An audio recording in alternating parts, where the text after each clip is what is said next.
Kinetic theory of gases and radiation या चॅप्टरचा हा दुसरा व्हिडिओ आहे.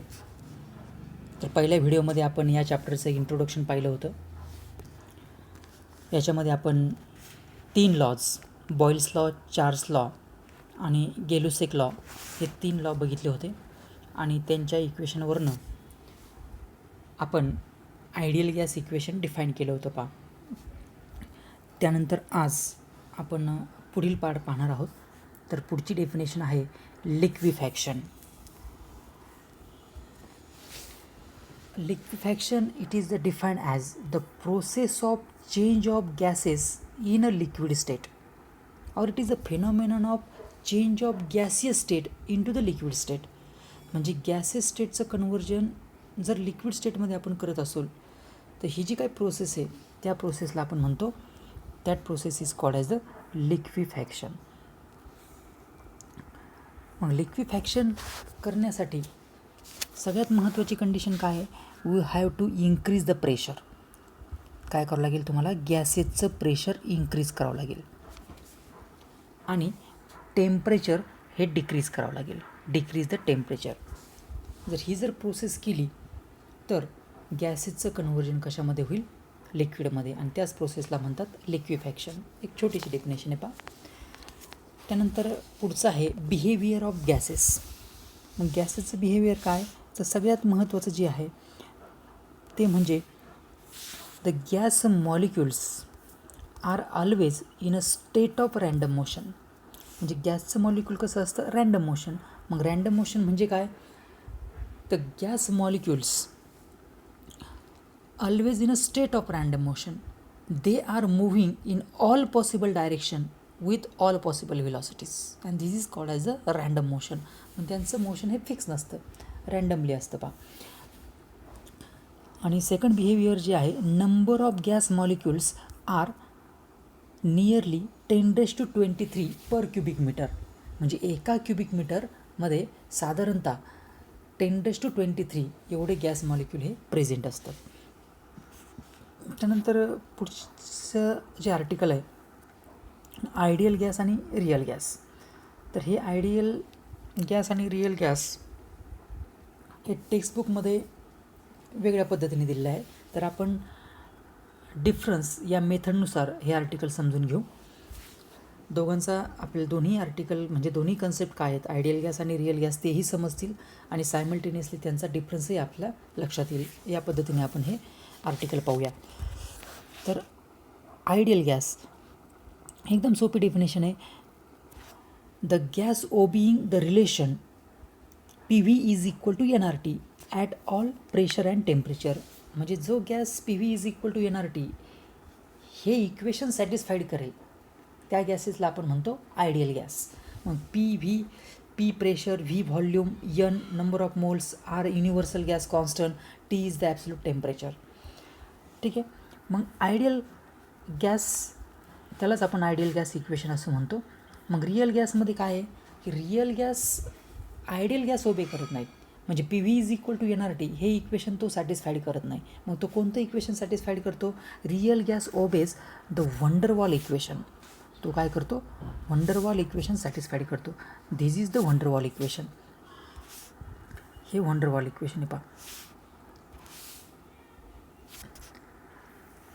Is the Van der Waals equation. P plus AN square upon V square into bracket V minus NB is equal to NRT. P is the pressure. These A and B are the van der Waals constant. N हा इथं N जो आहे तो number of moles, V square किंवा V is the volume of gas, R is the universal gas constant, T is the absolute temperature. काय करेल की van der Waals gas equation हा ओबे करेल, तर आयडियल गॅस इक्वेशन ओबे करेल. तर दुसरा पॉईंट आहे बा,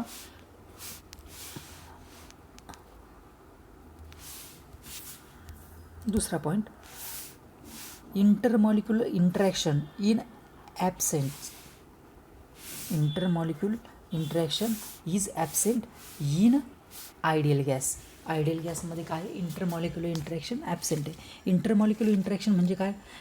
intermolecular forces between the gas molecule त्यांच्यामध्ये जे काही फोर्स ऑफ अट्रॅक्शन असेल तो फोर्स ऑफ अट्रॅक्शन काय असणार आहे, ॲबसेंट असेल किंवा तो फोर्स तिथं हा निग्लिजिबल असेल. आणि रिअल गॅसमध्ये काय आहे की इंटरॅक्ट विथ इच अदर. तर हा गॅस काय होतो, इंटरॅक्ट होतो म्हणजे यांच्यामध्ये फोर्स ऑफ अट्रॅक्शन हा प्रेझेंट असतो किंवा force of intermolecular force of attraction is exist in real gas. मग हे कशामुळे होतं की यांना हा चौथ्या पॉईंटमध्ये तो आपण इथं डिफाईन केला आहे, occupy finite volume. Occupy the finite volume म्हणजे रिअल गॅसला एक फायनाईट व्हॉल्यूम असतं आणि व्हॉल्यूम असल्यामुळं त्यांचं साईजसुद्धा एक फायनाईट असते आणि त्यांच्यामुळे त्यांच्यामध्ये काय होतं असतं, इंटरॅक्शन होतं, जे आयडियल गॅसमध्ये आपल्याला पाहायला मिळत नाही. मग आयडियल गॅसला व्हॉल्यूम हे निग्लिजिबल असतं किंवा आपण ते व्हॉल्यूम काय करतो, इग्नोर करतो पहा. तर जो चौथा पॉईंट आहे, does not occupy the much of volume म्हणजे volume is negligible in ideal gas. मग इथला तिसरा पॉईंट पहा. तिसरा जो पॉईंट आहे हा तिसरा पॉईंट, इंटरनल एनर्जी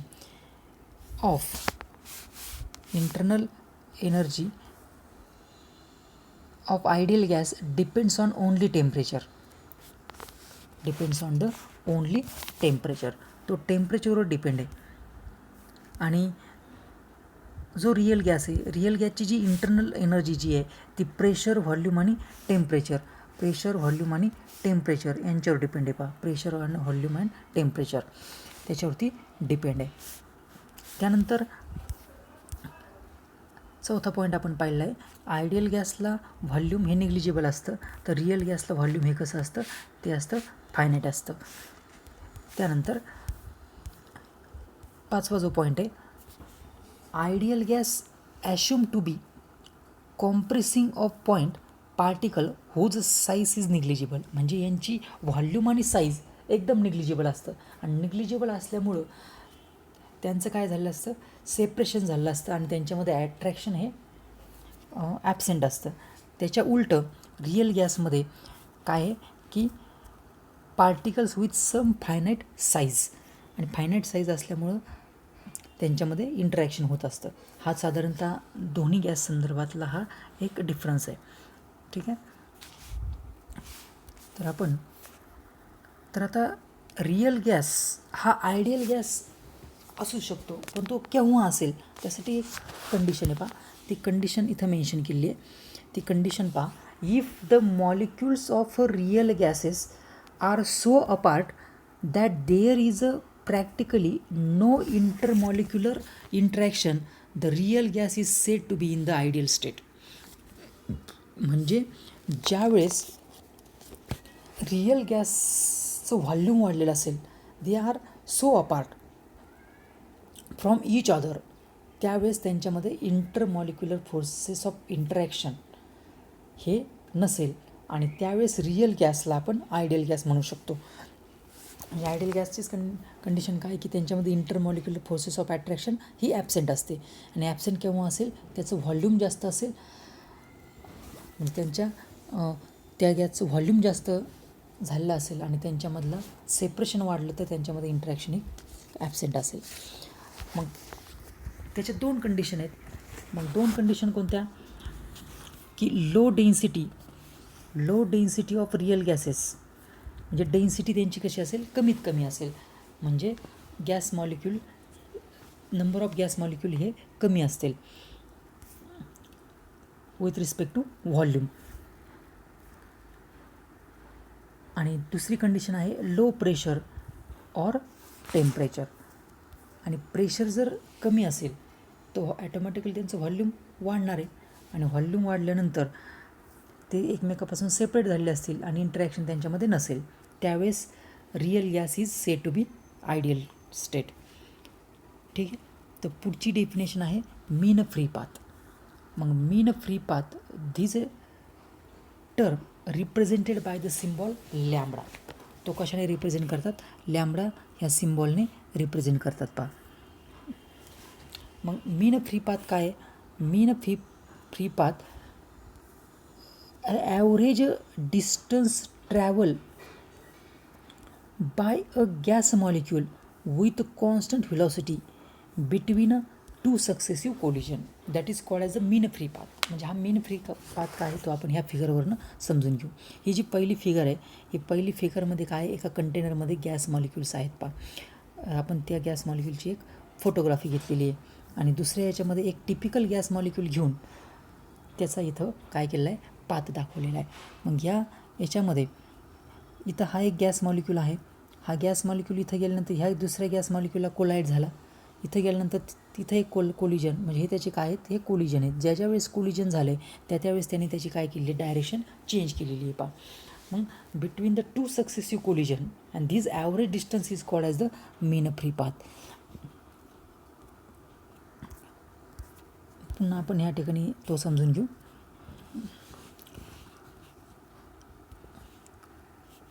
आता समजा हा गॅस मॉलिक्यूल आहे. आता हा गॅस मॉलिक्यूल हा असा ट्रॅव्हल झाल्यानंतर त्याला इथं दुसरा गॅस मॉलिक्यूल मिळाला. तो त्याच्यावर कोलाईड होईल. After the collision is direction get change, तो त्याची डायरेक्शन चेंज करेल. पुन्हा इथं तो त्याचं पुढच्या गॅस मॉलिक्यूलचं कोलिजन होईल आणि कोलिजन झाल्यानंतर तो पुन्हा त्याची काय होईल, डायरेक्शन चेंज करेल. पुन्हा त्याला इथं दुसरा गॅस मॉलिक्यूल मिळेल. पुन्हा तो त्याची काय करेल, डायरेक्शन चेंज करेल. ज्या वेळेस त्याचं कोलिजन होईल त्यावेळेस तो डायरेक्शन चेंज करेल आणि दोन कोलिजनमधलं जे डिस्टन्स असेल त्यालाच काय म्हणतात, फ्री पाथ. मग समजा इथं आणि इथं एवढं असेल, हा फ्री पाथ असेल. याला आपण λ1 म्हणू, याला λ2 म्हणू, याला λ3 म्हणू आणि याला λ4 म्हणू. मग ह्या सगळ्यांचं जर आपण ॲव्हरेज काढला, म्हणजेच ॲव्हरेज कसा काढतो आपण, this λ is equal to λ1 plus λ2 plus λ3 plus to infinity divided by number of collision. Suppose n it is the number of collision. मग सगळ्या फ्री पाथची ॲडिशन आणि त्याला नंबर ऑफ कोलिजनने डिवाइड केलं तर आपल्याला काय मिळेल, हा मीन फ्री पाथ मिळेल and that is called as a lambda. तो रिप्रेझेंटेड बाय लॅम्बडा. ठीक आहे. मग हा लॅम्बडा कशावर डिपेंड आहे तो आपण पाहूया.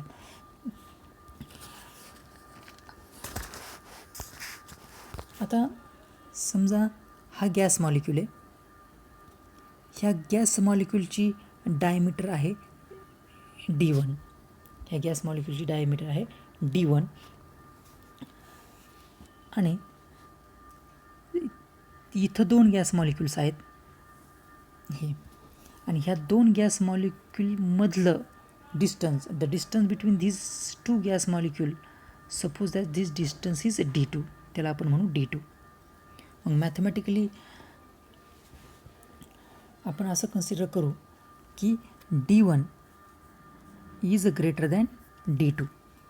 म्हणजे d1 हा जास्त आहे आणि d2 हा कमी आहे. म्हणजे ज्यावेळेस गॅस मॉलिक्यूल असा मूव्ह झाल्यानंतर d2 हे कमी असेल आणि कमी असल्यामुळं तो त्याच्यातून जाणार नाही. म्हणजेच थोडक्यात त्यांचं काय होईल, तिथं कोलिजन होईल आणि कोलिजन झाल्यामुळं म्हणजे हे कोलिजन ज्यावेळेस होईल त्यावेळेस त्याने जो काही पाथ परफॉर्म केलेला असेल त्या पाथला आपण म्हणतो फ्री पाथ आणि रिप्रेझेंटेड बाय लॅम्बडा. सपोज तो असेल λ1. ठीक आहे. त्यानंतर दुसऱ्या केसमध्ये आपण एक दुसरा गॅस मॉलिक्यूल घेतला, एक छोटासा, त्याची डायमीटर आहे d2. मग ज्यावेळेस आपण त्याला d3 घेऊ. म्हणजे d1 आणि d3 यांच्यात कम्पॅरिझन जर केलं, d1 आणि d3 यांच्यामध्ये कम्पेअर केलं तर d3 हा लहान असेल. पुन्हा इकडे दोन गॅस मॉलिक्यूल्स आहेत आणि दोघांमध्ये डिस्टन्ससुद्धा पहिल्यासारखंच आपण ठेवते, डीच आहे.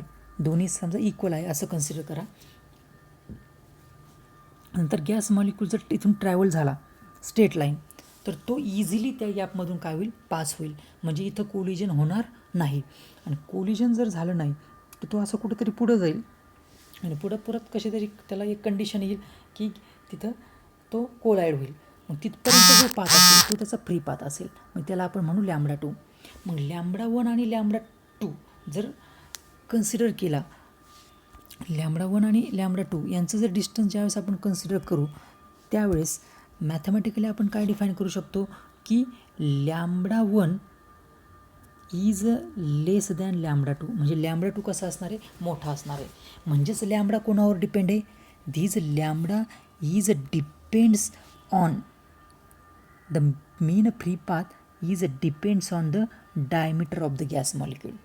सगळ्यात महत्त्वाची कंडिशन, तो कोणावर डिपेंड असतो. मग तो कसा डिपेंड आहे, these is the inversely proportional to the square of diameter of the gas molecule.